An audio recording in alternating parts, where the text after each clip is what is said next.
Hi மக்களே, யுஏஇல company நடத்திட்டு இருக்கிறோம். நம்ம கம்பெனியில் 20 எம்ப்ளாய்க்கு மேலே இருந்தால் கண்டிப்பாக ஒரு லோக்கலில் வேலைக்கு வைக்கணும் அப்படின்னு யுஏ அரசு நமக்கு சட்டம் போட்டிருக்கிறாங்க.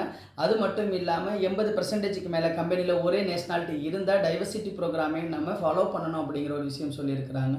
அதை தாண்டி உங்களுக்கு ஒரு வேளை கம்பெனிக்கு பிசிக்கல் லொக்கேஷன் இருந்துச்சுன்னா உங்களால் ரொம்ப குறைஞ்ச செலவில் ஒரு டெக்னிக்கல் சர்வீஸ் லைசன்ஸை நீங்கள் எடுத்துக்க முடியும். அது மட்டும் இல்லாமல் இந்த டெக்னிக்கல் சர்வீசஸ் லைசன்ஸில் ஒரு அன்லிமிட்டெட் கோட்டாவும் உங்களுக்கு அவைலபிலிட்டியாக இருக்கும்.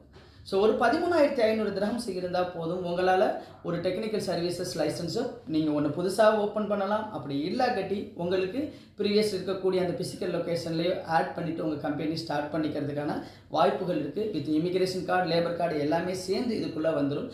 அது மட்டும் இல்லாமல் ஒருவேளை ஒரு புது கம்பெனி நீங்கள் ஸ்டார்ட் பண்ணணும், ஒரு பட்ஜெட் வைஸாக இருக்கணும் அப்படின்னா கூட இதே 13,500 திரஹம்ஸுக்கு உங்களால் ஒரு டெக்னிக்கல் சர்வீஸ் கம்பெனி நீங்கள் ஓப்பன் செய்துக்க முடியும்.